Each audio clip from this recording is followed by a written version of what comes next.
ये है हमारा वीडियो नंबर 11 जो कि हम एसएससी सीजीएल 2023 के प्री के क्वेश्चंस का सॉल्यूशन देख रहे हैं। तो ये हमारा आज का पेपर 18 जुलाई शिफ्ट 3 के पेपर का हम सॉल्यूशन करने वाले हैं। तो चलिए स्टार्ट करते हैं आज के हमारे पहले क्वेश्चन से। तो हमारा पहला क्वेश्चन क्या कहता है, ट्राइंगल पी क्यू आर एक वृत्त में उत्कीर्णित एक समबाहु त्रिभुज है। ठीक है, तो एस चाप क्यू आर पर कोई बिंदु है और पूछा है हमसे एंगल पी एस क्यू का माप ज्ञात कीजिए। तो हम यहाँ पे एक वृत्त ले लेते हैं जिसमें कि एक समबाहु त्रिभुज है। तो त्रिभुज ले लेते हैं यहाँ पे और त्रिभुज का नाम है पी क्यू आर। तो एस जो है चाप क्यू आर पर कोई बिंदु है, तो एंगल पी एस क्यू का माप ज्ञात करना है। तो हमको पता होगा कि समबाहु त्रिभुज का प्रॉपर्टी ये होता है कि सभी एंगल 60 डिग्री के होते हैं और सभी भुजाएं आपस में बराबर होती हैं। ठीक है, तो यहाँ से क्यू आर पर एक बिंदु एस करके है, तो हमको निकालना है पी एस क्यू, यानी पी और ये एस और ये क्यू। ठीक है, तो हमको पी एस क्यू निकालना है। तो अच्छा, पी आर क्यू क्या है, 60 डिग्री है। ठीक है, तो हमारा पी एस क्यू कितना हो जाएगा, 60 डिग्री हो जाएगा, क्योंकि हमको पता है कि एक ही जीवा के दो बिंदुओं से परिधि पर अन्य दो बिंदुओं पर बने कोण आपस में क्या होते हैं, बराबर होते हैं। इसलिए हमारा ऑप्शन नंबर 1 यानी कि 60 डिग्री करेक्ट आंसर होगा। आते हैं अगले क्वेश्चन पे। तो हमारा अगला क्वेश्चन है 1500 मीटर की रेस में एक्स वाई को 100 मीटर से और जेड को 240 मीटर से हराता है। उसी रेस में वाई जेड को कितनी दूरी से हराएगा। ठीक है, तो ये इसको मान लेते हैं हम, ये एक्स पर्सन है, ये वाई पर्सन है और ये जेड है। तो एक्स क्या करता है, वाई को 100 मीटर से हराता है। ठीक है, और एक्स ही जेड को 240 मीटर से हराता है। ठीक है, तो उसी रेस में वाई जेड को कितनी दूरी से हराएगा, मतलब ये पूछ रहा है, वाई जेड का कंपैरिजन पूछ रहा है कि वाई अगर पूरी दूरी चलता है तो जेड को कितनी दूरी से हरा पाएगा। तो हम यहाँ पे एक्स वाई और ये जेड का रेशियो ले लेते हैं दूरियों का। अगर एक्स चलता है 1500 मीटर तो वाई चलता है इससे 100 मीटर कम, यानी कि 1400 मीटर चलेगा। तो जेड कितना चलेगा, इस एक्स से 240 मीटर कम, यानी कि 1260 मीटर ही चलेगा। तो यहाँ पे हम 0 से 0 को कैंसिल कर देते हैं हम यहाँ पे। तो ये आ जाएगा हमारा 150 और रेशियो 140 और ये 126। ठीक है, तो हमको कंपैरिजन पूछ रहा है वाई और जेड का।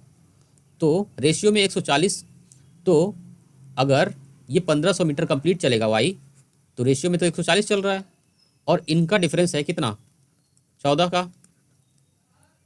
तो यहाँ पे 0 से 0 कैंसिल हो जाएगा और ये 14 से 14, यानी कि 150 मीटर हमारा आंसर आएगा कि वाई जो है जेड को 150 मीटर से हरा देगा।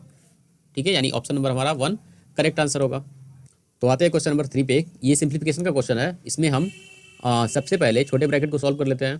तो यहाँ पे 2 दिए हुए हैं, तो यहाँ पे ये 5 की पावर 1 इंटू 5 की पावर 3, तो कितना बना ये बना आपका 5 की पावर 4, और ये 5 की पावर 4 डिवाइड बाई 5 की पावर 4 कंप्लीट कितना हो जाएगा, ये डिवाइड होके 1 आ जाएगा। ठीक है, अब इसको सॉल्व करते हैं। ये 25 इंटू 12 कितना हो जाएगा, ये हो जाएगा आपका 300, और डिवाइड करेंगे 30 से तो कितना आ जाएगा, ये इसका आ जाएगा 10, यानी कि 25 और 10 कितना होगा, 35 माइनस 1 34, और ये बटे में ऊपर को 51 दिया हुआ है। ठीक है, तो 51 ये 17 से 3 बार में और ये 17 से 2 बार में, यानी कि हमारा आंसर हुआ 3/2। ऑप्शन नंबर 3 हमारा करेक्ट आंसर होगा। आते हैं क्वेश्चन नंबर 4 पे। वह सबसे छोटी संख्या ज्ञात कीजिए जिसे 888 में जोड़ने पर प्राप्त संख्या 35 से पूरी तरह विभाज्य होगी। ठीक है, तो हमको ये 35 दिया हुआ है। अच्छा, 35 का मतलब क्या है, 7 पंजे 35, यानी कि वो 7 का मल्टीपल होना चाहिए या तो, और 5 का मल्टीपल, या तो नहीं 5 का भी होना चाहिए। ठीक है, तो 5 का मल्टीपल होने के लिए क्या क्या कंडीशन होनी चाहिए, या तो यूनिट डिजिट 0 हो जाए या तो यूनिट डिजिट 5 हो जाए। ठीक है, तो यहाँ पे हम अगर, तो इसमें 888 जो दिया हुआ है इसमें अगर हम 2 जोड़ दें तो ये 0 बनाएगा लास्ट में। अगर हम इसमें 7 जोड़ दें तो 5 बनाएगा यूनिट डिजिट, और अगर हम 12 जोड़ दें तब ये 0 बनाएगा, और 17 जोड़ेंगे तो 5 बनाएगा। इससे हमको ये पता चलता है कि ये जो यूनिट डिजिट आएगा ये हमारा या तो 2 होना चाहिए या तो 7 होना चाहिए, या तो 2 या तो 7। तो इसमें केवल हमारा ऑप्शन नंबर 1 जो है इसमें यूनिट डिजिट हमारा 2 दिख रहा है, ठीक है, जो कि 0 बना रहा होगा। और बाकी अब 1 भी एलिमिनेट कर देंगे, 3 एलिमिनेट हो जाएगा, यहाँ पे 0 एलिमिनेट हो जाएगा। तो ऐसे आप एलिमिनेट कर सकते हैं। बाकी आप इसको बेसिक्स से कैसे करेंगे, 888 लिखेंगे और 35 से अगर डिवाइड करेंगे तो ये कितनी बार में जाएगा, 2 से 70 कितना 18, ये 88, और ये 5 से कितनी बार में जाएगा, ये 5 से ये जाएगा 175 जाएगा, ठीक है। तो कितना बचेगा, ये बचेगा आपका 13, यानी कि रिमाइंडर जो आया हमारा 13 आया। और इनका डिफरेंस क्या आया, डिफरेंस ही हमारा आंसर होगा, यानी 35 माइनस 13 करेंगे क्या आ जाएगा 22, यानी 22 वो संख्या है जिसको कि हम 888 में जोड़ेंगे तो 35 से पूरी तरह से ये क्या होगा, विभाज्य होगा, यानी ऑप्शन नंबर 1 हमारा करेक्ट आंसर होगा। तो क्वेश्चन नंबर 5 में दिया हुआ है कि 2 टॉफ़ी कंपनी है और उनके फ्लेवर एक्स और वाई की टॉफ़ी तैयार करती है, ठीक है।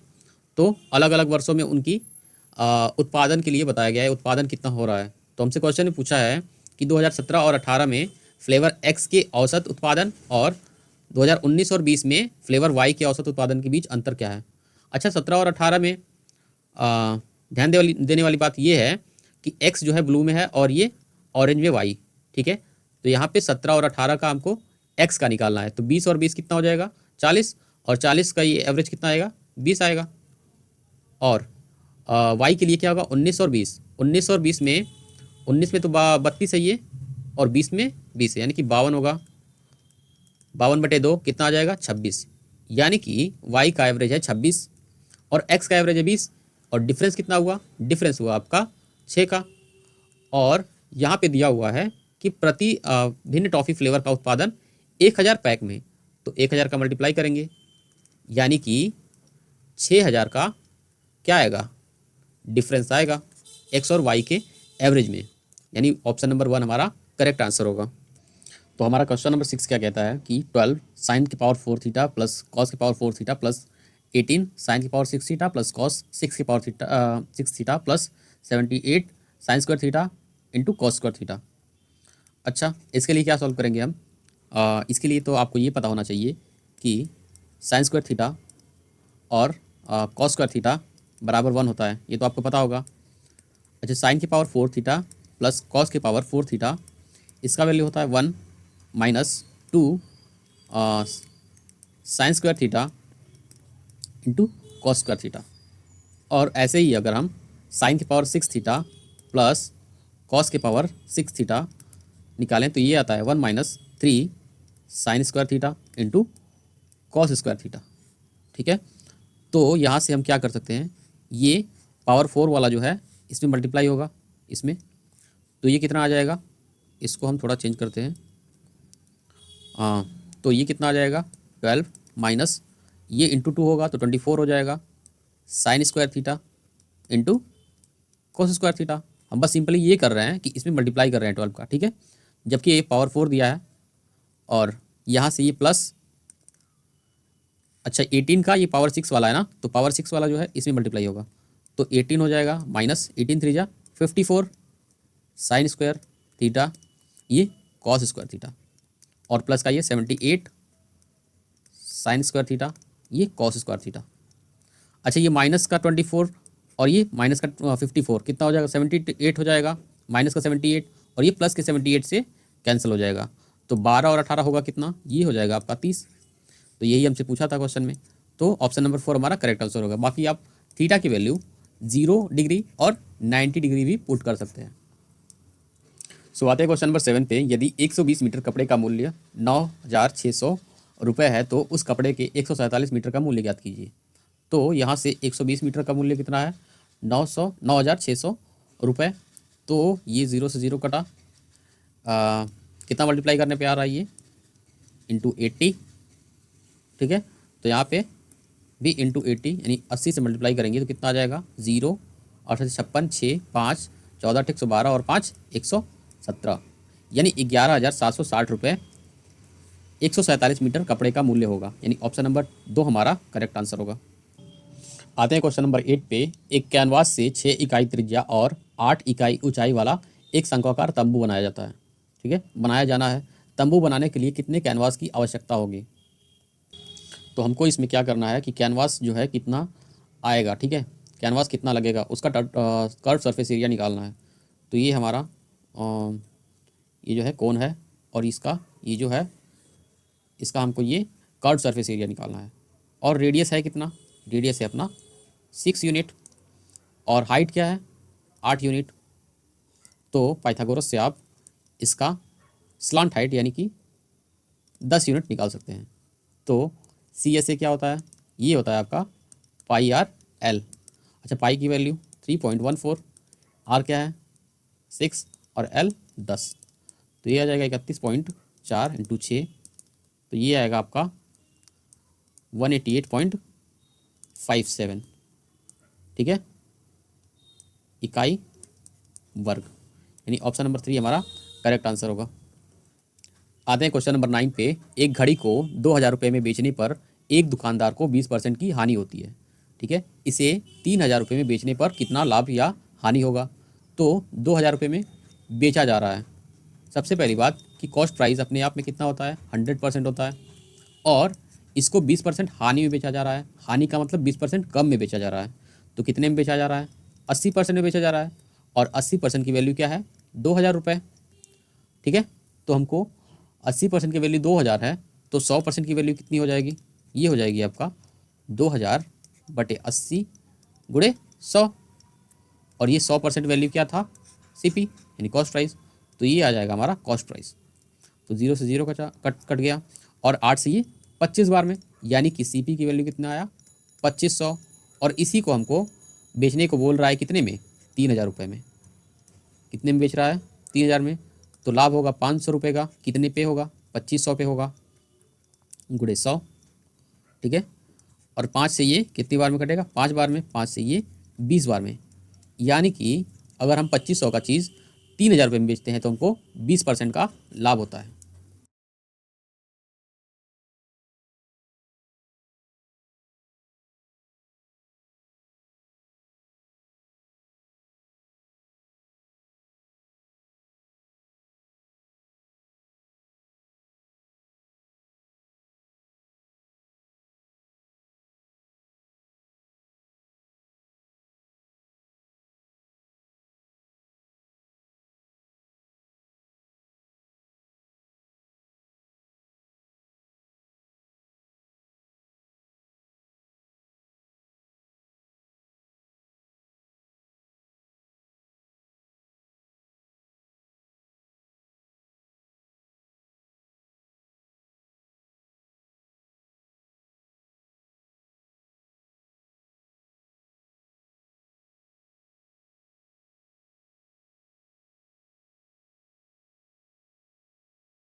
क्वेश्चन नंबर 10 पे। एक निर्वाचन क्षेत्र के निर्वाचक नामावली में शामिल कुल लोगों में से 85% ने चुनाव के दौरान अपने मत डाले गए मतों में से 10% अवैध घोषित कर दिए गए। यदि मतदाता सूची में 3 लाख लोग शामिल हुए थे और धर्म ने 1,37,700 वैध मत प्राप्त किए, तो धर्म के वैध मतों में से कुल संख्या के कितने प्रतिशत मत प्राप्त हुए? तो ये कुल मत मान लेते हैं 100x है, तो 100x का ये 15x नहीं डाला गया, डाले गए वोटों की संख्या 85x। ठीक है, और इसमें से अवैध कितने हुए? 10x, यानी कि इसका 10% कितना हो जाएगा? ये हो जाएगा आपका 8.5, यानी कि ये इनवैलिड वोट्स है। और बाकी जो बच गए कितने बचे 76.5x, ये वैलिड वोट्स होंगे। तो इनका ये पाता है धर्म, कितना पाता है 1,37,700 वोट। कितने पर हमको निकालना है, परसेंटेज निकालना है ना वैध मतों का। तो वैध मत है कितने, सबसे पहली बात कुल मत कितने हैं 3 लाख है। तो ये एक्स का वैल्यू कितना हो जाएगा, ये हो जाएगा आपका 3,000। यानी कि हमको इसका परसेंटेज निकालना है, यानी कि 76.5 इंटू 3,000 और ये इंटू 100, इसलिए क्योंकि हमको परसेंटेज निकालना है वैध मतों का। 100 से 100 कटा और यहाँ से ये आ जाएगा 1,37,700 बटे में, अगर इसे मल्टीप्लाई करें तो कितना आएगा 3 5 15 5 1 6 18 19 1 17 21 1 22। ठीक है, तो यहाँ पे आप कितनी बार में इसको डिवाइड कर पाएंगे, यहाँ से 3 अंक तक, यहाँ से 3 अंक तक, यानी कि 137 है, ये 2 है। तो ये कितनी बार में मल्टीप्लाई होना चाहिए, लगभग 60 के आसपास होना चाहिए। ठीक है, तो आप इसको डिवाइड करेंगे तो ये 60 के आसपास या 60 आएगा। ठीक है, तो ये हमारा 60% आंसर करेक्ट होगा। क्वेश्चन नंबर 11 कहता है एक ट्रेन 70 किलोमीटर प्रति घंटे की चाल से चल रही है और समान दिशा में 34 किलोमीटर प्रति घंटे की चाल से चल रही दूसरी ट्रेन को 25 सेकंड में पार कर लेती है। तो दोनों ट्रेनों की संयुक्त लंबाई क्या होगी। मान लेते हैं कि एक की लंबाई ए है और दूसरे की लंबाई बी है। ठीक है, और ये समान दिशा में चल रही है, इनकी क्या लेना पड़ेगा हमको, इनका डिफरेंस लेना पड़ेगा। डिफरेंस कितना आएगा, ये आएगा आपका 36 किलोमीटर पर आवर, यही तो आएगा, है ना। तो ये 36। अच्छा, हमको लंबाई मीटर में चाहिए, तो हम इसको क्या करेंगे, इसको हम करेंगे 5/18 से मल्टीप्लाई, यानी 18 ये ऊपर चला जाएगा। और इसको समय कितना लग रहा है, 25 सेकंड का समय लग रहा है। तो 18 से ये 2 बार में, और 2 5 10, यानी कि ए बी इनका सम यानी कि योग आ रहा है ना संयुक्त लंबाई। तो ये इतना तो 10 हो गया, और 10 का मल्टीप्लाई 25 में, यानी कि 250 मीटर क्या होगा, इन दोनों की संयुक्त लंबाई होगा। यानी ऑप्शन नंबर 3 हमारा करेक्ट आंसर होगा। तो आते हैं क्वेश्चन नंबर 12 पे। किन्हीं दो प्राकृतिक संख्याओं के अंतर का वर्ग 324 है, जबकि दी गई दोनों संख्याओं का गुणनफल 144 है। दी गई इन दोनों संख्याओं के वर्ग का धनात्मक अंतर ज्ञात कीजिए। तो सबसे पहले हमको दिया है अंतर का वर्ग, यानी कि अगर हम पहली संख्या a और दूसरी संख्या b मानते हैं तो a माइनस बी का स्क्वायर कितना हो जाएगा 324। तो a माइनस बी कितना आ जाएगा, इसका वर्गमूल यानी 18। और हमको गुणनफल दिया है कितना 144, यानी a इंटू बी 144 दिया है। और हमसे पूछा क्या है, वर्गों का धनात्मक अंतर, यानी कि ए स्क्वायर माइनस बी स्क्वायर पूछा है। तो इसका क्या मतलब होता है, एक ब्रैकेट में ए प्लस बी और दूसरे में ए माइनस बी, यानी कि ए माइनस बी तो हमको पता है क्या है, ये 18। यानी कि जो भी हमारा आंसर होगा वो 18 का मल्टीपल होगा। तो यहाँ से हमारे दो ऑप्शंस एलिमिनेट हो जाएंगे, यानी कि ये पहला ऑप्शन 630 और ये लास्ट वाला ऑप्शन 450, जो कि ये 18 के मल्टीपल नहीं होते हैं। तो हमको दो ऑप्शंस मिलते हैं, जो कि 360 है और ये 540। तो इसको आगे और सॉल्व करते हैं। तो आप अगर ध्यान से देखेंगे तो ए बी 144 दिया है, यानी ए इंटू बी 144 दिया है, और अंतर जो दिया है 18 का, यानी कि यहाँ से अगर आप ध्यान देंगे तो ये 24 इंटू 6 बन रहा है। तो इनका अंतर 18, और इनको अगर मल्टीप्लाई करें तो ये आता है हमारा 144। तो इनको जोड़ने पर योग कितना होगा, ये हो जाएगा आपका 30, और ये अंतर दिया है 18, यानी 18 इंटू 30 कितना हो जाएगा, ये हो जाएगा आपका 540। यानी कि हमारा ऑप्शन 3 क्या होगा, करेक्ट आंसर होगा। तो आते हैं क्वेश्चन नंबर 13 पे। डी और ई ट्राइंगल ए बी सी की भुजाओं ए बी और ए सी पर एक बिंदु इस प्रकार है कि डी बी सी के समांतर है, और ई डी बी के रेशियो जो दिया है 7:9 दिया है। यदि सी डी और बी एक दूसरे को एफ पर प्रतिच्छेद करती है तो ट्राइंगल डी ई एफ और ट्राइंगल सी बी एफ के क्षेत्रफल का अनुपात हमको ज्ञात करना है। तो ये हमारा ट्राइंगल ये ए बी सी है, ये ट्राइंगल ए बी सी है, और इस पे दिया है डी और एफ जो कि बी सी के समांतर है। और इसमें जो बी एफ है, अच्छा ई दिया है ना, ये एफ नहीं है ई है। तो बी ई और जो सी डी है एक दूसरे को प्रतिच्छेद करते हैं बिंदु एफ पर। तो इसमें ये जो ट्राइंगल है और ये जो ट्राइंगल है, इसका हमको क्षेत्रफल का अनुपात निकालना है। उससे पहले हम देख लेते हैं ए डी जो दिया है रेशियो 7 दिया है, और डी बी दिया है रेशियो 9। तो कंप्लीट क्या होगा, कंप्लीट हो जाएगा 16। तो हम दो त्रिभुज ले लेते हैं, जो कि ये बनेगा डी, यहाँ पे ले लेते हैं ऐसे, डी ई एफ और ये सी बी एफ। तो 1/2 बेस इंटू हाइट और ये 1/2 बेस इंटू हाइट। तो इसमें हाफ हाफ कैंसिल हो जाएगा। बेस और हाइट का क्या होगा, ये यहाँ पे बड़े वाली भुजा जो है यहाँ पे BC है, यानी कि कंप्लीट कितना होगा, रेशियो में 16 होगा, यानी 16 × 16। हाइट भी उसी रेशियो में होगा, और यहाँ पे बेस क्या होगा, ये 7 है ना, रेशियो में 7 है, तो इसके लिए 7, और हाइट भी 7 के रेशियो में, यानी 7 7 49, और रेशियो 16 का स्क्वायर 256। ये हमारा करेक्ट आंसर होगा, ऑप्शन नंबर 4। आते हैं क्वेश्चन नंबर 14 पे। दिया गया है निम्नलिखित कथनों में से असत्य को छांटना है हमको। तो ऑप्शन नंबर 1 जो दिया है, cos square a minus 1 equals to cot square a. तो हम जानते हैं कि कॉसिक स्क्वायर ए, अगर इसको हम कॉट स्क्वायर को उधर भेजें तो minus cot square A equals to क्या हो जाएगा 1, जो कि करेक्ट है। और इसमें देखते हैं, अगर हम कॉस ए इंटू सेक ए, तो इसको अगर हम पलट के लिख दें 1 कॉस ए, तो कॉस ए और कॉस ए कैंसिल हो जाएगा, जो कि 1 बनाता है। ठीक है, आते हैं ऑप्शन नंबर 4 पे। तो ये क्या बोलता है, sine a equals to tan a into cos a. तो टैन ए को हम लिख क्या सकते हैं, sine a into cos a into ये कॉस ए। तो कॉस ए से कैंसिल हो जाएगा, यानी साइन ए हमारा यहाँ पे आ जाएगा। तो ये भी सही है, यानी कि हमारे 3 ऑप्शन सही है। ये हमारा करेक्ट आंसर हो जाएगा, जो कि ये असत्य है, ऐसा कोई फॉर्मेशन नहीं होता है। क्वेश्चन नंबर 15 कहता है, यदि ट्राइंगल XYZ में XY 4 सेंटीमीटर, ये सेंटीमीटर में दिया हुआ है, और XZ 5 सेंटीमीटर, और Q जो दिया है XZ पर कोई एक ऐसा बिंदु है कि XQ एंगल X को समद्विभाजित करता है। ठीक है, YQ रेशियो ZQ हमको ज्ञात करना है। तो यहाँ पे हम ट्राइंगल लेते हैं, ये ट्राइंगल थोड़ा सस्ता वाला ट्राइंगल, ये X Y और ये Z, और ये हमको बताता है कि ये जो X है ना, ये एक पॉइंट Q पे गिरता है, जो कि क्या करता है, इसको समद्विभाजित करता है एंगल X को। और यहाँ पे XY जो है वो 4 सेंटीमीटर है, और XZ जो है वो 5 सेंटीमीटर है। तो हमको पता है कि हमसे पूछा क्या है वैसे, YQ और QZ, यानी कि ये पूछा है और ये पूछा है, इनका रेशियो पूछा है। तो हमको पता होगा कि जिस रेशियो में ये समद्विभाजित होता है, ठीक है, यानी कि अगल बगल की जो भुजाएं हैं उन्हीं के अनुपात में इसका आधार भी बढ़ता है, यानी 4 और ये 5 का अनुपात क्या होगा, 4:5, यानी कि इसका आधार भी होगा 4:5 के अनुपात में बटेगा।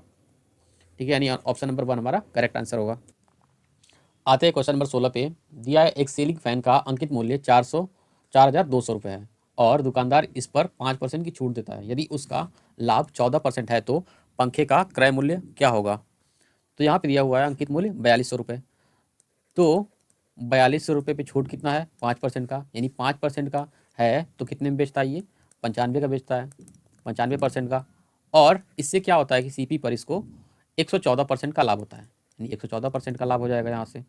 तो परसेंट से परसेंट कटा, और ये 6 से ये 1 बार में, और 6 से ये 9 बार में, तो 6 से ये 7 बार में, 19 से ये 5 बार में, यानी कि CP हमारा कितना आया, 7×5 = 35, यानी कि 3500 रुपये इसका क्या है, क्रय मूल्य है, यानी ऑप्शन नंबर 3 हमारा करेक्ट आंसर होगा। क्वेश्चन नंबर 17 कहता है कि 9500 रुपये की राशि पर साधारण ब्याज की 8% वार्षिक दर से कितने वर्षों में प्राप्त मिश्रधन 11,780 रुपये हो जाएगा। ठीक है, यानी कि 9500 रुपये की राशि क्या हो जाता है, ये 11,780 रुपये हो जाता है। अच्छा, ब्याज कितना लगता है, इसको अगर माइनस करेंगे तो कितना आ जाएगा, ये आ जाएगा आपका 2,280 रुपये। ठीक है, 2,280 रुपये। तो यहाँ पे 9500 और यहाँ से 8%, और हमको T निकालना है बटे 100, 100 से 100 कैंसिल हो जाएगा ये। तो यहाँ से 8 से ये कितनी बार में जाएगा, ये जाएगा आपका 8 से 285, यानी 285 बटे में 95 कितना जाएगा, ये जाएगा आपका 3 बार में, यानी कि 3 वर्ष लगेंगे जब ये 11,780 रुपये हो जाएगा, यानी ऑप्शन नंबर 3 हमारा करेक्ट आंसर होगा। आते हैं क्वेश्चन नंबर 18 पे। दिया है A और B किसी कार्य को 10 दिनों में पूरा कर सकते हैं, यानी A और B जो है वो 10 दिनों में, B और C इसको 12 दिनों में, वहीं C और A की बात करें तो ये करते हैं 6 दिनों में। तो A अकेला इस कार्य को कितने दिनों में पूरा कर पाएगा, तो LCM लेके कितना आएगा, ये आ जाएगा आपका 60। तो इसका कितना होगा, इसका हो जाएगा 10 से ये 6 बार में, 12 से 5 बार में और 6 से ये 10 बार में। तो हमको अगर हम यहाँ से निकालें तो 2 यहाँ एफिशिएंसी कितना आएगा, 10 5 15 6 21, यानी ए प्लस बी प्लस सी का जो एफिशिएंसी आएगा 21, और ये 2 इधर से इधर बजेंगे तो ये इतना आ जाएगा, यानी कितना आएगा 10.5। यानी ए बी सी अगर साथ में करेंगे तो ये 10.5 की एफिशिएंसी से कर पाएंगे। तो हमसे ए का पूछा है, तो टोटल ए बी सी है, अगर हम बी सी माइनस कर दें तो ए का निकल जाएगा। ठीक है, बी सी है कितना 5, इसमें से अगर हम 5 माइनस करेंगे तो ये कितना आ जाएगा 5.5, ये निकलेगा ए का एफिशिएंसी।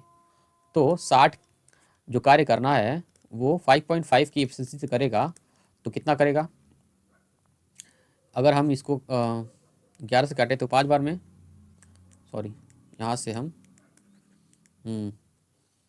ये 5 से 11 बार में, 5 से ये 12 बार में, यानी कि 120/11 दिन लगेंगे इसको, ए को इस कार्य को करते हुए, यानी 120/11 हमारा करेक्ट आंसर होगा। तो क्वेश्चन नंबर 19 में क्या दिया है, यदि x + 1/x = 5 दिया है, जो कि x जो है वो 1 से छोटा है, तो x की पावर 8 - 1/x की पावर 8 का मान हमको ज्ञात करना है। तो इसको हम क्या लिखेंगे, ये हो जाएगा हमारा x की पावर 4 + 1/x की पावर 4 और x की पावर 4 - 1/x की पावर 4। इसको अगर फर्दर हम एक्सपेंड करेंगे तो ये आ जाएगा हमारा x² + 1/x², और यहाँ से x² - 1/x² को भी एक्सपेंड करेंगे तो ये आ जाएगा हमारा x + 1/x और x - 1/x। ठीक है, तो यहाँ पे हमको प्लस की वैल्यू दी है 5, तो ये 5 यहाँ पे रख लेंगे, इनटू ये स्क्वायर वाला कैसे आएगा, 5 का स्क्वायर -2, यानी 25 - 2 कितना आ जाएगा 23, यानी कि इसकी वैल्यू 23। अच्छा ये कैसे आएगा, यानी इसका हमको स्क्वायर करना पड़ेगा, 23 का स्क्वायर 529 - 2 यानी कि 527, ये यहाँ से हमारा 527 आ गया। अच्छा ये कैसे आएगा, अगर हम प्लस वाले को अंडर रूट में लेंगे स्क्वायर, 5 का स्क्वायर और -4 करेंगे तो हमको ये माइनस वाले मिल जाएंगे, यानी 25 और -4 कितना आ जाएगा रूट में 21, तो यहाँ पे क्या आ जाएगा रूट में 21। अब थोड़ी बहुत तो कैलकुलेशन आपको भी करनी पड़ेगी, तो ये आ जाएगा हमारा 60605 रूट में 21, यानी कि हमारा ऑप्शन नंबर 4 करेक्ट आंसर होगा। तो आते हैं क्वेश्चन नंबर 20 पे, दिया है ए अकेले किसी कार्य को 15 दिनों में पूरा कर सकता है और वह अकेला पहले 2 दिन और आखिरी 2 दिनों तक कार्य करता है। तो टोटल करता कितना है, पहले 2 दिन और आखिरी 2 दिन यानी कि 4 दिनों तक ए कार्य करता है। शेष कार्य बी द्वारा किया जाता है और कार्य टोटल 20 दिनों में पूरा हो जाता है। ठीक है, तो अगर 4 दिन कार्य करता है तो बी के लिए शेष कार्य को पूरा करने के लिए कितना दिन लगा होगा, 16 दिन।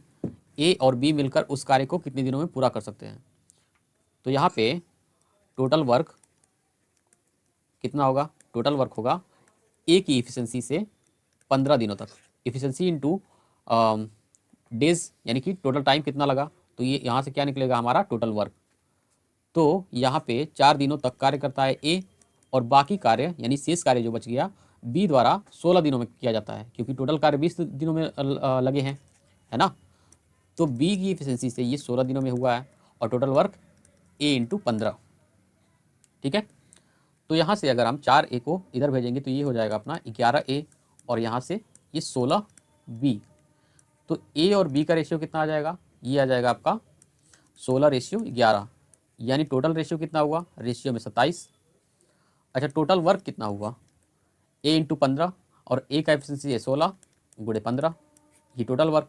और इसी टोटल वर्क को ए और बी मिलकर कार्य को कितने दिनों में पूरा कर पाएंगे, तो टोटल एफिशिएंसी होगा कितना 27, 11 और 16 27 हुआ, और ये 27 कितनी बार में कटेगा, ये 3 से 9 बार में और ये 3 से 5 बार में, यानी 16 × 5 = 80 और ये /9 यानी 80/9 दिन लगेंगे ए और बी को 7 कार्य को करते हुए, यानी ऑप्शन नंबर 1 हमारा करेक्ट आंसर होगा। आते हैं क्वेश्चन नंबर 21 पे, दिया है 5 अलग अलग विषयों में 5 छात्रों द्वारा प्रतिशत अंकों के प्रतिशत दर्शाया गया है। ठीक है, तो परीक्षा में हितांशु द्वारा कुल प्रतिशत कितना होगा। अब यहाँ क्या है कि कुछ लोग क्या हो जाएंगे, कंफ्यूज हो जाएंगे कि यहाँ पे ये नंबर्स दिए हुए हैं जबकि ये बोला है कि अंकों के प्रतिशत है। ठीक है, तो यहाँ पे टोटल नंबर्स है कितने, 100 और 1 2 3 4 400 500 550, यानी कि टोटल मार्क्स कितने हैं 550। और इसमें नंबर कितने हैं, इसकी 67%, यहाँ पे 70, अच्छा 70%, 100 का 67% यानी कि 67 नंबर, है ना।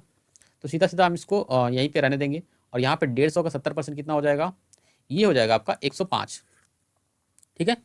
और यहाँ पे 100 पे है तो यानी 64, ये चलेगा, और ये 55 और ये 75, तो टोटल हुआ कितना, 7 5 12, 12 4 18, 12 4 16, 16 5, 16 5 कितना हो जाएगा 21, 21 5 26, 2 बचेगा यहाँ से।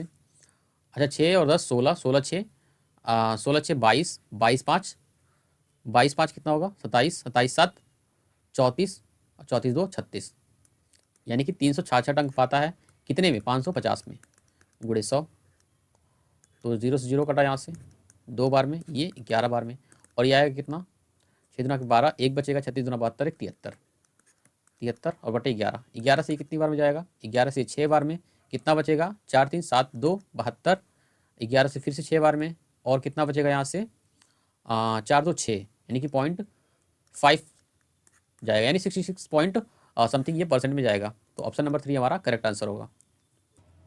आते हैं क्वेश्चन नंबर 22 पे, दिया है ए और बी समान रूप से कार्यकुशल हैं और यदि किसी ने कोई अवकाश नहीं लिया तो प्रत्येक व्यक्तिगत रूप से 30 दिन में कार्य को पूरा कर सकते हैं। ए और बी ने इस कार्य पर एक साथ कार्य करना शुरू किया, लेकिन ए ने हर 4 दिन कार्य करने के बाद 1 दिन का अवकाश लिया, जबकि बी ने हर 5 दिन कार्य करने के बाद एक अवकाश लिया है, ठीक है। मतलब कहने का मतलब ये है कि 4 दिन तक कार्य करने के बाद ये क्या करता है, छुट्टी पे चला जाता है। बी जो है हर 5वें दिन बाद 5 दिन कार्य करता है, फिर वो छुट्टी ले लेता है, फिर उसके बाद वो कंटिन्यू करता है। यदि दोनों ने 1 अगस्त 2022 को कार्य करना प्रारंभ किया तो कार्य किस तिथि को पूरा अपूर्ण हुआ। ये थोड़ा सा मतलब ये मान लीजिए कि थोड़ा सा लेंदी क्वेश्चन है, इसमें अगर कोई ट्रिक लग रही है तो आप लगा सकते हैं, लेकिन जहाँ तक मुझे लग रहा है इसमें कि मैनुअली इसको सॉल्व करना पड़ेगा, ठीक है। तो ए जो है कितना दिन लगता है, 30 दिन, ठीक उसी तरह बी को भी 30 दिन लगता है, यानी कि टोटल वर्क कितना हुआ 30 एलसीएम का, और ये एक की एफिशिएंसी और इसका भी एक की एफिशिएंसी होगा। तो यहाँ से ये बोल रहा है कि 1 अगस्त को करना स्टार्ट करते हैं। तो सबसे पहली बात कि अगर ए 4 दिन तक कार्य करता है तो बी को भी साथ में कराएगा, तो दोनों 4 दिन तक कार्य करेंगे, यानी ए प्लस बी करेंगे ये 4 दिनों तक, ठीक है। तो यहाँ से आएगा कितना, ये 2 एफिशिएंसी हो जाएगा ना, 1 और 1 2, यानी कि 2 चौक 8, 8 कार्य कंप्लीट हो जाएगा यहाँ से। फिर 5वें दिन क्या होगा, 5वें दिन ए अब्सेंट होगा क्योंकि 4 ही दिन तो करता है ना, और बी 5वें दिन करेगा तो 1 कार्य पूरा होगा, यानी हो कितना गया 8 और 1 9, ठीक है। इसको मैं टोटल वर्क होता जाएगा, इसको मैं मार्क करता जाऊँगा सर्कल में। फिर अगर 6वें दिन किया जाए तो 6वें दिन ए भी ज्वाइन कर लेगा, लेकिन बी जो है 5 दिन कार्य कंप्लीट कर चुका, यानी 6वें दिन क्या करेगा, ए कार्य पे आएगा और करेगा 1, यानी यहाँ से हो जाएगा 10 कार्य कंप्लीट। अब आते हैं 7वें दिन बाद, ठीक है, 6ठे दिन के बाद 7वां दिन, और 7वें दिन में क्या होगा यहाँ से कि यहाँ से ए का तो मतलब स्टार्ट हुआ है, तो अभी करेगा कितना, 1 दिन कर लिया, यानी कि 3 दिन और करेगा। तो यहाँ से ए प्लस बी 3 दिन करेंगे, बी भी ज्वाइन कर लेगा क्योंकि यहाँ से एक ए एब्सेंट बी एब्सेंट था यहाँ से 6वें दिन पे, तो यहाँ से स्टार्ट कर लेगा, यानी 6 3 यहाँ पे 9 दिन हो जाएंगे, और यहाँ पे कितना होगा 2 3 6 कंप्लीट हो जाएगा, तो होंगे कितना 10 हुआ था, ये 10 6 16 कंप्लीट हो गया। अब आते हैं इसके बाद, अच्छा इसके बाद क्या होगा कि यहाँ पर ए का कंप्लीट हो गया कार्य, तो अब्सेंट करेगा 10वें दिन, 10वें दिन अब्सेंट करेगा ए, यानी कि 10वें दिन करेगा कौन, बी करेगा 1, यानी यहाँ से 17 कार्य पूरा हो गया, ठीक है। अब 11वें दिन यानी 10 दिन के बाद क्या होता है कि ए ज्वाइन करता है और बी कंप्लीट कर चुका है कितना, 3 दिन यहाँ से और 1 दिन यहाँ से, यानी 2 दिन और करेगा, यानी ए प्लस बी मिलके 2 दिन करेंगे, तो 10 2 कितना हुआ 12 दिन हो गया यहाँ से, और ये 2 दुना के 4 4 करते हैं, यानी कि हो कितना जाता है टोटल वर्क 21 वर्क कंप्लीट हो गया यहाँ से। हाँ ध्यान देने वाली बात ये है कि यहाँ पे टोटल हमको 30 वर्क कंप्लीट कराना है, तो 21 कंप्लीट हो गया। अब कितना होगा यहाँ से, अब यहाँ से होगा बी तो अब कर लिया यहाँ से ना, 3 1 4 और 2, 3 1 4 2 6 हो जाएगा ना, तो यहाँ से हमको एक ही कंप्लीट कराना पड़ेगा, इसीलिए थोड़ा सा लेंदी क्वेश्चन बन रहा है। तो यहाँ पे हम क्या करेंगे, 11वें दिन एक ही काम कंप्लीट होगा, यहाँ से 2 ले लेते हैं, तो ये हो कितना जाएगा 19 कंप्लीट हो जाएगा ना, 3 2 5, हाँ ठीक है। अच्छा यहाँ से 1 कंप्लीट हो गया ए का, यानी कि 3 और कर सकता है अभी, तो ए करेगा 12वें दिन, तो एक कंप्लीट करेगा यानी कि 20 दिन कंप्लीट हो गया। अच्छा, अब 13वें दिन क्या होता है, 12 दिन के बाद, कि ए और बी साथ में मिल जाएंगे, है ना। यहाँ से 2 कार्य कंप्लीट हो गया, तो 2 दिन और कर लेंगे ना यहाँ से, तो ए प्लस बी यहाँ से 2 दिन करेंगे, यानी 12 2 14 दिन यहाँ से हो गए, और 2 दुना के 4 यानी कि 24 कार्य कंप्लीट हो गया यहाँ से। ठीक है, अब क्या करेंगे, यहाँ से किसका कंप्लीट हो रहा है, यहाँ से ए का कंप्लीट हो रहा है, और बी 2 दिन कर चुका है, यानी कि बी आएगा 15वें दिन, करेगा एक कार्य, यानी कि 25 कार्य हो गया, 25 कार्य हो गया, है ना। 16वें दिन ए ज्वाइन फिर से करेगा, यानी ए प्लस बी। अच्छा, बी कितना कर चुका, 2 और 1 3 दिन, यानी कि 2 दिन और करेगा, 5 दिन करता है, तो यहाँ से 2 दिन और कराएंगे तो कितना हो जाएगा, 4, यानी कि 29 कार्य कंप्लीट हो जाएगा। ठीक है, यहाँ तक 29 कार्य हो चुका है, और अभी हमको एक कार्य और कराना है। अच्छा, ये देखिए कि यहाँ पे 2 दिन, यहाँ पे 1 यानी 3, और ये 2 5, 5 दिन कंप्लीट हो गया 20 का, यानी कि अब आएगा कौन, ए आएगा, यानी कि यहाँ पे 2 दिन हुआ है ना, तो यहाँ पे इसका 16 नहीं होगा, यहाँ से 2 दिन ऐड होगा ना, यानी कि 15 2 17 दिन यहाँ से कंप्लीट हो गया। अब 18वें दिन ए आएगा, तो एक काम कंप्लीट करेगा, यानी कि 30 टोटल कंप्लीट हो जाएंगे यहाँ से। ठीक है, 30 यहाँ से टोटल कंप्लीट हो जाएंगे, यानी कि 1 अगस्त को स्टार्ट किया और 18 अगस्त को कंप्लीट हुआ, यानी कि 18 अगस्त 2022 को ये टोटल वर्क कंप्लीट हो जाएगा। आते हैं क्वेश्चन नंबर 23 पे। राघव के अनुसार उसका वजन 64 केजी से ज़्यादा नहीं, लेकिन 74 केजी से कम नहीं, से कम है। तो 64 से ज़्यादा लेकिन 74 से कम है, तो 64 65 66 67 68 69 70 71 72 73 और ये 74। उसकी बहन कहती है राघव की बात से सहमत नहीं है, और वह सोचती है कि उसका वजन 60 से ज़्यादा लेकिन 69 से कम है। ठीक है, तो यहाँ से 60 61 62 63 और ये 64, और कहाँ 69 से कम है, 65 66 67 68 ये 69। ठीक है, उसकी माँ का मानना है कि उसका वजन 68 केजी से ज़्यादा नहीं हो सकता है, यानी कि यहाँ पे 68 नहीं हो सकता है, या तो 68 है या तो 68 से कम है। उसके पिता का मानना है कि 67 से ज़्यादा नहीं हो सकता है, तो यहाँ पे 67 लिख लो। तो यहाँ पे 68 तो होगा नहीं, यानी 68 एलिमिनेट हो जाएगा यहाँ से। तो यहाँ पे सबसे छोटी वैल्यू क्या कॉमन हो रही है, सबसे छोटी वैल्यू यहाँ से ये 67 लिखा हुआ है, सबसे छोटी वैल्यू 64 है। ठीक है, और बीच में आ क्या रहा है, सबसे बड़ा वैल्यू 67 है, तो यहाँ पे बीच में क्या आएगा, 65 आएगा, 66 आएगा। तो यहाँ पे इनका, इन तीनों का एवरेज हमको लेना है, कितना आएगा एवरेज, ये आएगा आपका मिड वैल्यू, यानी कि 66। आंसर होगा ऑप्शन नंबर हमारा 2। आते हैं क्वेश्चन नंबर 24 पे। दिया है यदि a square plus b square plus c square equals to a b plus b c plus c a, तो इतने का मान हमको ज्ञात करना है। बस ये नंबर जो दिए हुए हैं, बस इसको ज़्यादा मतलब दिखाने के लिए है। इसका देखो ऐसे ए स्क्वायर दिया है, बी स्क्वायर और ये सी स्क्वायर, और इसी को a b plus b c plus c a कर दिया है। ठीक है, तो इसकी वैल्यू जो है वो a b plus b c plus c a इसी क्वेश्चन में गिवन है, तो ये इससे कट जाएगा, क्या आएगा हमारा आंसर, 1 आएगा, यानी ऑप्शन नंबर 4 हमारा करेक्ट आंसर होगा। आते हैं आज के हमारे लास्ट क्वेश्चन पे। यदि sine 5x minus 25 degree equals to cos 5y plus 25 degree, जहाँ 5x माइनस 25 डिग्री और 5y प्लस 25 डिग्री न्यून कोड होते हैं, तो x प्लस वाई का मान हमको ज्ञात करना है। तो जब भी साइन और कॉस बराबर दिए होंगे, ये 45 से बराबर होते हैं, तो 45 45 कितना हो जाएगा, 90, यानी कि इनका जो थीटा का मान जो होगा, इनका योग जो होगा 5x माइनस 25 डिग्री और 5y प्लस 25 डिग्री का जो योग होगा वो होगा 90 डिग्री। ठीक है, तो ये माइनस का 25 प्लस के 25 से कट जाएगा, और 5 अगर कॉमन लेंगे तो ये आ जाएगा हमारा x plus y equals to 90 degree. तो 5 से कितनी बार में कटेगा, 18 बार में, तो x प्लस कितना आ गया, x प्लस वाई, ये आ गया हमारा 18 डिग्री। तो ऑप्शन नंबर हमारा 3 करेक्ट आंसर होगा।